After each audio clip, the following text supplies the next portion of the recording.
why icons are such wonderful, wonderful, wonderful things. And I did turn my mobile off because I get easily distracted. So if you do have a mobile, you can put it on silent or whatever, or turn the volume down. I'd be grateful. So, icons. I'm sure some of you have come across icons somewhere. Maybe you've been on holiday in Greece, or you've been to an exhibition like the one they had about Byzantium in the Royal Academy, or maybe you've read something in a book, or maybe it's just something that you're a bit puzzled about and you think, oh, okay, or maybe you've been dragged along by one of my relatives to come and support. So I'm sure we're all coming from lots of different spaces, and my first apology is that I can't cover everything. Okay, so this is really just a sort of snapshot. Secondly, because it's my world, it's what I live in, it's very difficult for me to remember that actually for some people, what on earth is he talking about? Okay, so I'll start going off onto some strange, weird stream of consciousness. If I start doing that and you're thinking, what is he talking about? Put your hand up and say, excuse me, but could you just, and I'll be more than happy to stop and to go back and to engage with you. It's much more interesting for me, and it's much more interesting for you, if it's more of a dialogue rather than just me giving a lecture. So please don't be afraid to sort of say, could you explain that a little more, or what are you talking about? And maybe I don't know anything, and I'll just say, well, actually I don't know, but I will do my best to answer your questions as best as I can. Icons are about culture. And before I start talking about religious icons, I'd just like us to think a little bit about images, art and culture. Now, we live in a celebrity culture. You open your Hello magazine, or whatever it is that you read in the doctor's surgery, and there they all are, the glitzy glitterati. And here, for example, I've chosen this image. Why do you think I've chosen that image? Because she's very beautiful. She is very beautiful, and that's a very good reason to choose somebody. But in terms of, you think about art and images and our culture. If you look at that image, what's being taken? A photograph. A photograph. That's very important. We're used to television screens and films where everything's very hyper-realistic and naturalistic. And we think a good painting is one that's like a photograph. That's a real photograph, or a really good painting, because it looks like a person if you took a photograph. That's the first thing. Secondly, look at the way in which this very beautiful woman is presented. Where is her beauty? In her face. In her face. In her body. Oh, I see that. Well, I thought it was quite a discreet image, really. It could have been worse. But we live in a culture which values the exterior of the person. You know, the celebrity has to look good in a very particular sort of way. You know, we talk about fashion victims and all this sort of stuff. I am not a fashion victim, as you can see. But if I was a real celebrity, I'd have to start, going to the right hairdresser and having the right style and get the right suit or the right trendy clothing or whatever to create an image that people would say, wow, isn't he beautiful or handsome? Okay, we want to appear attractive in a very exterior way. Art culture is also about the individual. So we are used to looking at the person who's important. Think of our politics. We've got hundreds of MPs, but the ones that we really know are the individuals who lead the party, or individuals who stand out. And if you think about art, we don't think about particular paintings or types of paintings, we think about artists, Picasso or Rembrandt, whoever it might be, but our focus is on the individual. That's what's important. But iconography doesn't work if you approach it with these cultural presuppositions. So I'm going to have to take you on a little bit of a cultural journey to another sort of place, which is a Christian culture. What is a sacred culture, a holy culture, a Christian culture? Well, first of all, it's about liturgy. That's Holy Communion, the Mass, the Eucharist, whatever we call it. But the times when the Christian community gets together and meets Jesus Christ. Now, when you're in a minority culture, like for example Christians are in Palestine or in Jordan, which is where I spend a lot of my time at the moment, you huddle together and you have an alternative culture. But the vast majority of people in those countries, they meet God through their prophet Muhammad. And so their societies are organised around the mosque. And actually most people, 5 times a day, certainly once a day, will probably pop into the mosque and pray.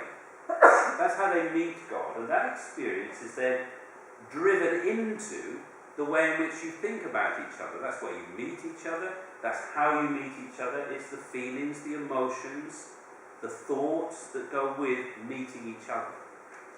Now for Christians, our experience, if we're in the majority culture, is that everybody meets Jesus, especially when you all come together at church. Remember, we believe 2 or 3 are together and Jesus is in the midst. We don't believe me and God, huh? It's us and God. And Jesus said, I am with you when 2 or 3 gather in my name. So we're a culture about community. We're a culture about meeting Jesus in community. And the one place where we really meet him is on a Sunday when we all gather together in church and he comes. And for the vast majority of Christians, it's the Eucharist where you know he's there. The body and blood of Christ. For Catholics and Orthodox and many Anglicans, that is where Jesus is.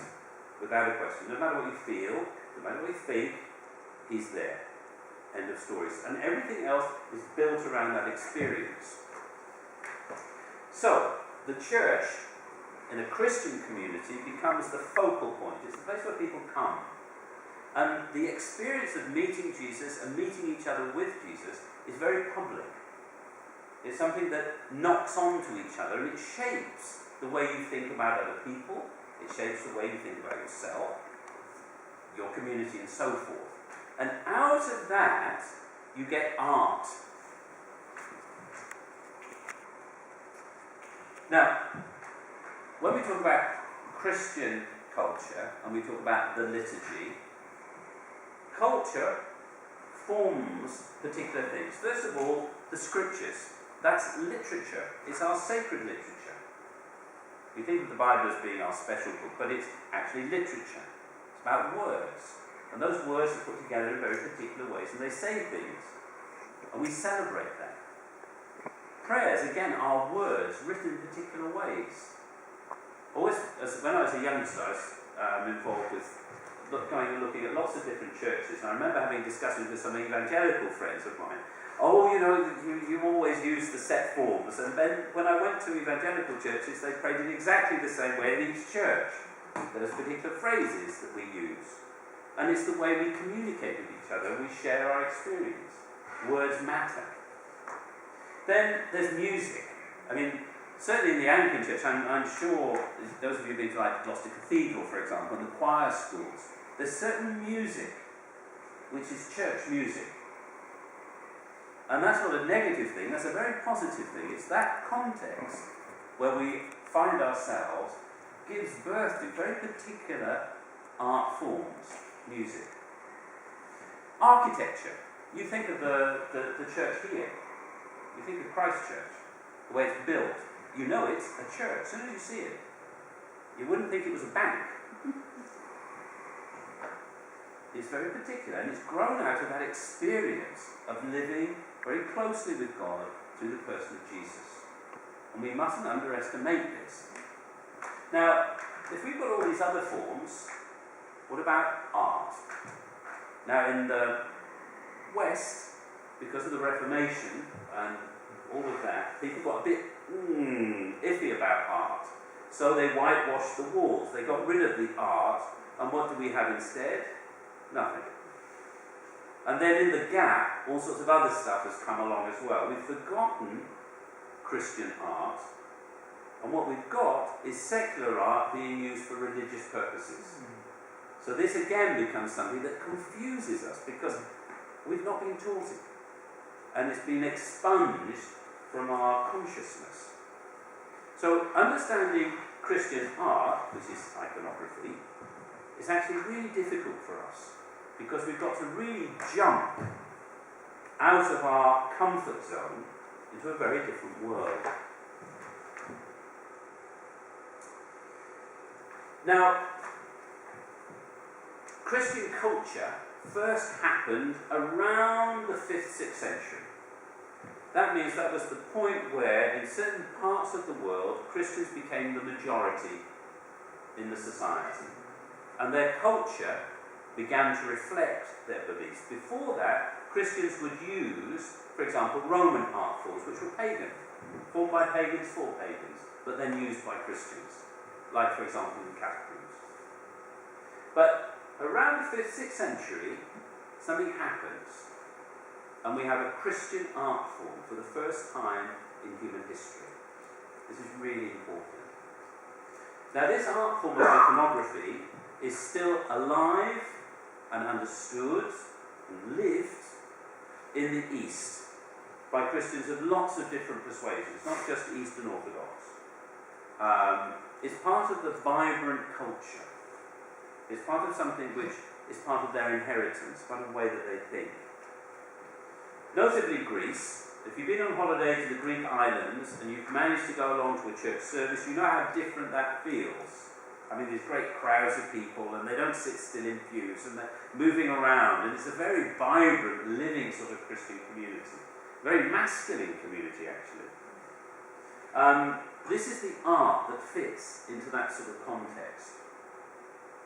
Now, if you look at icons, most people get a little puzzled when they say, well, I like them and I don't like them.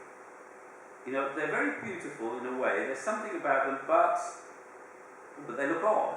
It doesn't look like a photograph of a celebrity. Oh, it's a bit ugly. And it sort of leaves people sometimes a bit nonplussed. We don't know quite how to enter into them.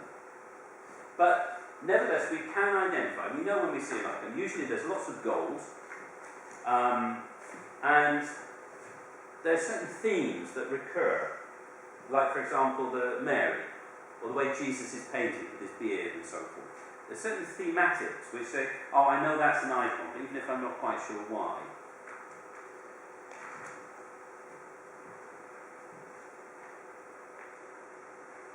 Now, in 787, the church got so really enthusiastic about art that it actually defined how Christians should understand it. It was the Seventh Ecumenical Council. It's one that Anglicans sign up to as one of the ecumenical councils, and it said this is how art should be in church. And I'll read this to you. It says, icons are necessary and essential because they protect the full and proper doctrine of the Incarnation. While God cannot be represented in his eternal nature, no man has seen God, as John said, he can be depicted simply because he became human and took flesh. Of him who took a material body, material images can be made. In so taking a material body, God proved that matter can be redeemed. He deified matter, making it spirit-bearing. And so if flesh can be a medium for the spirit, so can wood or paint, although in a different fashion. Hear, hear. Well, exactly. When you put it like that, it makes sense. Because actually, it's about saying that Jesus actually is the Lord of all creation. Nothing is outside the work of redemption. And an iconographer is somebody who is working to bring everything in the physical created order into a hymn of praise of God.